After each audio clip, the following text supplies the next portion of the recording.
नमस्कार, PTC news देख रहे सभी दर्शकों का स्वागत। मैं हूं आपके साथ अतुल वर्मा, लेकर हाजिर हूं प्रदेश की तमाम खबरों का हाल। बुलेटिन का आगाज करेंगे, लेकिन सबसे पहले एक नजर हेडलाइंस पर। विधानसभा चुनावों के मद्देनजर इनेलो को लगा बड़ा झटका। पूर्व विधायक श्याम सिंह राणा भाजपा में शामिल, सीएम की मौजूदगी में ज्वाइन की भाजपा।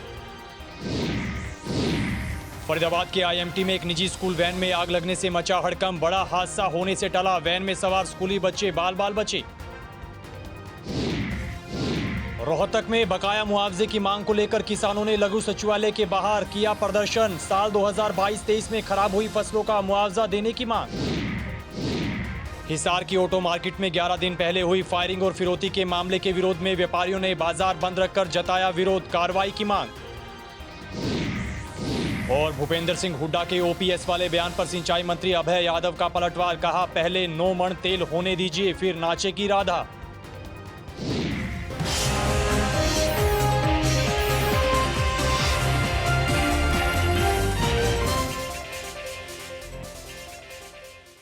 चलिए बुलेटिन की शुरुआत करेंगे सियासी खबरों के साथ। आगामी विधानसभा चुनावों के मद्देनजर इनेलो पार्टी को बड़ा झटका लगा है। रादौर से पूर्व विधायक श्याम सिंह राणा भाजपा में शामिल हो गए हैं। चंडीगढ़ स्थित मुख्यमंत्री आवास संत कबीर कुटीर में मुख्यमंत्री नायब सिंह सैनी ने श्याम सिंह राणा को पटका पहनाकर बीजेपी में शामिल होने पर उनका स्वागत किया और उन्हें पूरा मान सम्मान दिए जाने का जिक्र किया। इस दौरान मुख्यमंत्री नायब सिंह सैनी ने एक बार फिर से प्रदेश में भाजपा की सरकार बनने का दावा किया है।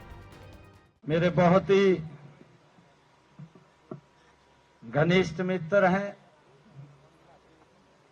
जैसा बताया भी है श्याम सिंह राणा जी ने। हम इकट्ठे दोनों जिलाध्यक्ष भी थे। मैं अंबाड़े का जिलाध्यक्ष था, श्याम सिंह राणा यमुनानगर के जिलाध्यक्ष थे। जैसा इन्होंने बताया कि संघर्ष चल रहा था और आप सबके आशीर्वाद से, हरियाणा प्रदेश के जन जन के आशीर्वाद से 2014 में भारतीय जनता पार्टी की सरकार बनी। और भाइयों, ऐसी सरकार बनी जो कांग्रेस के अंदर भ्रष्टाचार था, जो कांग्रेस में भेदभाव था, जिस कांग्रेस सरकार में नौकरियां भी पर्ची और खर्ची से मिलती थी, जिस कांग्रेस सरकार में भाइयों एक बच्चे को रोजगार लेने के लिए पूरे गांव को जाना पड़ता था, और जिस कांग्रेस सरकार में गरीब का बच्चा तो सोच भी नहीं सकता था कि हरियाणा सरकार की नौकरी लग जाएगा। इसी कड़ी में भाजपा नेता किरण चौधरी और श्रुति चौधरी के बड़ी संख्या में समर्थक आज भाजपा में शामिल हुए हैं और मुख्यमंत्री नायब सिंह सैनी की मौजूदगी में उन्होंने भाजपा ज्वाइन की है। इस दौरान मुख्यमंत्री नायब सिंह सैनी ने तमाम कार्यकर्ताओं का पार्टी में आने पर स्वागत किया। इनमें प्रदेश भर से कई पार्षद, जिला परिषद सदस्य, सरपंच और कांग्रेस के कई नेता शामिल रहे। इस मौके पर सीएम नायब सिंह सैनी और किरण चौधरी ने प्रदेश में भाजपा की सरकार बनने का दावा किया और भूपेंद्र सिंह हुड्डा पर जमकर तंज भी कसा है। 1150 के करीब जो है आज मेन कार्यकर्ता जो हैं, जो पूरे प्रदेश के हैं, उनको बुलाया गया था, क्योंकि आप जानते हो सारे तो आ नहीं सकते हैं। वो एक बहुत बड़ी रैली करके हम करेंगे। तो आज जो थे ये लोग आए थे सारे, जिसमें सिटिंग एमसीज थे, जिला पार्षद के मेंबर थे, जो हैं आपके सरपंच बहुत सारे थे, फिर जो हैं कांग्रेस पार्टी के पदाधिकारी थे, जो डेलीगेट्स हैं पीसीसी के, आईसीसी के, वो डेलीगेट्स हैं, और साथ में जो है बहुत सारे ऐसे प्रकोष्ठ के मेंबर्स थे, जो जैसे मंडी के प्रधान और ये एक्स जैसे बार के प्रेसिडेंट्स जो हैं वो थे, वकीलों का एक अलग था, डॉक्टरों का अलग था। तो ये सारा जो है ये पूरी तरह से हमारा जो सिस्टम है, चौधरी बंसीलाल जी के साथ जो लोग जुड़े हुए थे और सुरेंद्र सिंह जी के साथ, जिनको पूरा पिछले 10-20 सालों के अंदर मैंने भी उनको संभाला है। तो ये पूरा प्रकोष्ठ वाइज जो है हमारा पूरा हरियाणा के अंदर ये है। खबर फरीदाबाद से है। फरीदाबाद के आईएमटी में स्कूली बच्चों को स्कूल छोड़ने जा रही निजी स्कूल वैन में आग लगने की खबर सामने आई है। जानकारी के मुताबिक बड़ा हादसा होने से टला है और स्कूली बच्चे इस हादसे में बाल बाल बचे हैं। जानकारी के मुताबिक स्कूल वैन चालक ने जानकारी देते हुए बताया है कि वो 5 बच्चों को स्कूल छोड़ने जा रहा था। इसी दौरान आईएमटी के पास वैन से धुआं उठने लगा, जिसके बाद उन्होंने वैन रोककर स्कूली बच्चों को उतारा और वैन में लगी आग पर मौके पर ही काबू पाया।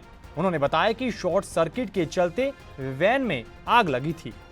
ये जी वायरिंग शॉर्ट होगी जी, उसकी वजह से आग लगी। तो कितने बच्चे सवार थे उस समय वैन में? 5 बच्चे थे जी। तो किसी बच्चे को कोई इंजरी आई है? नहीं जी, किसी को कोई। सभी कौन से स्कूल के बच्चे थे और कहाँ से आप बच्चों को लेके आ रहे थे? बिस्वारती के थे, चंदावली से लेके आ रहा था। अच्छा, फिलहाल बच्चे कहाँ पर हैं? फिलहाल तो जी स्कूल में। स्कूल भिजवा दिए? हाँ। तो सभी सुरक्षित है? हाँ जी। परिवार को सूचना दे दी गई है? हाँ जी, परिवार को सूचना दे दी। रोहतक में अखिल भारतीय किसान सभा के नेतृत्व में बड़ी संख्या में किसान लामबंद हुए हैं और किसानों ने लघु सचिवालय के बाहर रोष प्रदर्शन किया है। किसानों ने इस दौरान बकाया मुआवजा दिए जाने की मांग की है। किसानों ने बताया कि साल 2022-23 में बेमौसमी बारिश और ओलावृष्टि से खराब हुई फसलों का मुआवजा अब तक उन्हें नहीं मिला है, जिस कारण उनमें भारी रोष है। प्रदर्शनकारी किसानों ने कहा कि उनकी खराब फसलों का मुआवजा मंजूर जरूर हुआ था, लेकिन अब तक मुआवजे के नाम पर उन्हें कुछ भी नहीं मिला है। किसान सभा के जिला अध्यक्ष ने जल्द किसानों का बकाया मुआवजा जारी करने की मांग की है। हमारा यो धरना है, हमारी मांग है, एक तो 22, 23, 24 के जो फसल खराबे के मुआवजे हैं वो सरकार ने जारी नहीं करे। 22 का जो मुआवजा था हमने धरने दे डी साहब का घराव कर जब तो मंजूर करवाया था, फिर आया फिर उल्टा चला गया, नहीं बांटा। दोबारा फिर हमने धरने दे के फिर मंगवाया, फिर भी वो दम रह है। भी 9-10 करोड़ रुपया बकाया है और वो 31 मार्च ने, हर 31 मार्च ने उल्टा चला जाए, उनको नहीं मंगवा रहे और ना बांटते। और कई करोड़ रुपया 23 का ओलावृष्टि का है, 23 वाला मुआवजा भी सरकार ने नहीं बांट रखा है। गरीब जो 24 में ओले पड़े थे उसमें तो बिल्कुल सत्यानाश कर रखा है। इतना नुकसान है, जो 20-20, 30-30 किले बोरे थे किसान, उन्हें नाज भी नार भी मोल लेना पड़ा, बल्कि रिश्तेदारियां में तो धारा नाज मंगवाया है, नार मंगवाया है, किसान इतना परेशान है। सरकार तो हम जो है प्रशासन से डीसी साहब से DRO 4 रुपये मिल रही है इससे पहले, लेकिन आश्वासन दे दे जल्दी मंगवाएंगे। आज ताई और रुपया किसाना का उल्टा भी नहीं आ रहा हमारा धरा है, खाता में नहीं डाला जा रहा पैसा। हमारी मांग या फौरी तौर के ऊपर वो पैसा मंगवाया जा और जितना जल्दी हो किसाना के खाते में पैसा डाला जा। आज 2022 का मुआवजा धरने देने पड़े, उनके माने भी के हैं, कोई माने नहीं था। हमारी मांग ये है, एक ये जो 15,000 रुपये दे 100% नुकसान में, हमें ये मंजूर नहीं है। इसका कम से कम भी किसान की भरपाई करी जा। इधर लोकसभा में नेता विपक्ष राहुल गांधी के बयानों पर हरियाणा के सिंचाई मंत्री अभय यादव ने पलटवार करते हुए प्रतिक्रिया दी है। उन्होंने कहा कि जिस तरीके से बयानबाजी का दौर जारी है, जनता इन बयानों पर पूरी नजर रखती है और इसका जवाब चुनावों के जरिए देती है। इस दौरान उन्होंने पूर्व सीएम भूपेंद्र सिंह हुड्डा के सरकार बनने पर OSP लागू करने वाले बयान पर भी पलटवार किया। मंत्री अभय यादव ने कहा कि पहले 9 मन तेल होने दीजिए, उसके बाद ही पता चलेगा कि राधा कैसे नाचेगी। वहीं उन्होंने मॉनसून के दौरान ड्रेनों की सफाई के सवाल पर भी प्रतिक्रिया दी है। बात है कि जो कहता है उसके लिए जिम्मेवार, उसके लिए भुगतेगा। ये तो पब्लिक को देखना है कि कौन आदमी क्या करता है। पब्लिक बड़ी शानी है, वो हर आदमी को, हर जो भी पब्लिक डोमेन में है, जो नेता हैं किसी भी पार्टी के, कुछ भी बोलता है, पब्लिक हमेशा उसको नोट करती है। पब्लिक का रिएक्शन समय पे आता है। हिसार से कांग्रेस सांसद जयप्रकाश जेपी ने मोदी सरकार और भाजपा पर जमकर निशाना साधा है। उन्होंने कहा कि पूर्व की कांग्रेस सरकार में अर्थव्यवस्था मजबूत थी, लेकिन मौजूदा वक्त में $1 की कीमत 90 रुपए हो चली है। वहीं उन्होंने बढ़ती महंगाई, बेरोजगारी और अपराध की घटनाओं को लेकर भी भाजपा सरकार पर निशाना साधा। साथ ही लोकसभा में पीएम मोदी के भाषण पर भी तंज कसा है। बहुत अच्छा फैसला है, कुछ आप बेनी फैसले में इनको नहीं कोई सीट मिलनी। 1987 में हरियाणा का रिकॉर्ड है कि 85 सीट आई थी, और आज इनके कुकर्म को देख करके और जो सोशल मीडिया पे 3 दिन से बहस चल रही है, ये प्रधानमंत्री का भाषण था क्या? बोले एक बच्चा था साइकिल चला हुआ था, वो गिर गया, दूसरा आया बोला कीड़ी मार दी तने। अरे प्रधानमंत्री जी जनता को बताओ पुलवामा इंक्वायरी कहाँ है? प्रधानमंत्री जी जनता को बताओ 2 करोड़ बच्चों को सालाना रोजगार देना था, वो कहाँ है? प्रधानमंत्री जी बताओ कि इस देश की अर्थव्यवस्था कहाँ है? जब डॉक्टर मनमोहन सिंह ने इस देश की प्रधानमंत्रीशिप छोड़ी तो डॉलर था, रुपया था शायद 64 रुपये का डॉलर, आज है 87, 88, 90 तक चला जाता है। आज बेरोजगारी कहाँ खड़ी है? आज महंगाई चरम सीमा पर है। आज जिस गृहिणी का खर्चा 10,000 रुपये था उसका 20 हो गया, जिसका 20 था उसका 40 हो गया। आज लोगों का जीवन बसर करना कठिन है। उस पर तो प्रधानमंत्री जी बोले नहीं, अग्निवीर पे प्रधानमंत्री जी बोले नहीं, 730 किसान शहीद हुए, उनके ऊपर हमने कहा कि एमएसपी पे कानून का दर्जा दो। खबर हिसार से है। हिसार की ऑटो मार्केट में बीते 11 दिन पहले हुई फायरिंग और फिरौती मांगने के मामले को लेकर व्यापारियों में भारी रोष है। इस दौरान व्यापारियों ने बाजार बंद रखकर अपना रोष जाहिर किया है। जानकारी के मुताबिक हिसार की 72 नंबर मार्केट एसोसिएशन के दुकानदारों ने हरियाणा व्यापार मंडल के आह्वान पर बाजार बंद रखकर अपना विरोध दर्ज करवाया। इधर हरियाणा व्यापार मंडल के अध्यक्ष ने कहा कि बदमाश फायरिंग करने के बाद खुलेआम घूम रहे हैं और मुख्यमंत्री नायब सिंह सैनी ने अब तक इन मामलों पर कोई संज्ञान नहीं लिया है। उन्होंने इन मामलों में आरोपियों की जल्द गिरफ्तारी की मांग की है। देखिए, ये निकम्मे लोगों की सरकार है, इसमें कोई असर पड़ने वाला नहीं है। इनको तो डंडे मार के लोग बाहर निकालेंगे ना, तब समझ में आएगी। जैसे पीछे एमपी का चुनाव था लोकसभा का, गांव में नहीं घुसने दिया इन लोगों को, इसी प्रकार अगले चुनाव में इनको बाहर का रास्ता दिखाओगे तब जाके पार पड़ेगी। निस्तर गुंडे तो आज ऑटो मार्केट के व्यापारियों को मार रहे हैं, कल कलोस मार्केट में मारे, परसों किसानों को मारेंगे, परसों आपको मारेंगे। ऐसे सुरक्षा नहीं दे सकती वो सरकार। क्या की सरकार है वो? हम तो निंदा करते हैं, इनको तुरंत प्रभाव से पकड़ के सलाखों पीछे ठोका जाए और जल्द से जल्द पकड़ के सजा दी जाए इनको। हम पूरे किसान यूनियन में प्रदेश सदस्य हूँ, किसान यूनियन का दिलबाग सिंह हुड्डा, मैं, मेरी टीम संयुक्त किसान मोर्चा सारा साथ है, व्यापारी भाइयों के साथ है। जिसके साथ जाति हो रहे उन लोगों के साथ खड़ा रहेगा, न्याय दिला के पीछे हटेंगे। मैं बोला 5 तारीख को मुट्ठी बंद, हिसार बंद होगा, कोई भी कील यहाँ से हिलने वाली नहीं। मैं सारे बाजार गिनाए, सारे बाजार बंद है और लोगों में बड़ी भारी नाराजगी, लूटपाट, अपराधियों द्वारा फिरौती, अपहरण, हत्या तक की वारदात हो रही है, डेली हो रही है हरियाणा में। एक दिन में 5-5, 6-6 हत्याएं रोज हो रही है। मेरी माता बहनों की चैनें तोड़ रही है। कहाँ सरकार है? कहाँ मुख्यमंत्री है? मुख्यमंत्री के पास गृह मंत्री का महकमा है। भाई मुख्यमंत्री से मेरी अपील है, भाई तो रसगुल्ले खाने छोड़ दे, काजू बादाम खाने छोड़ दे और ऐसी गाड़ी छोड़ के ना जनता के बीच जाओ।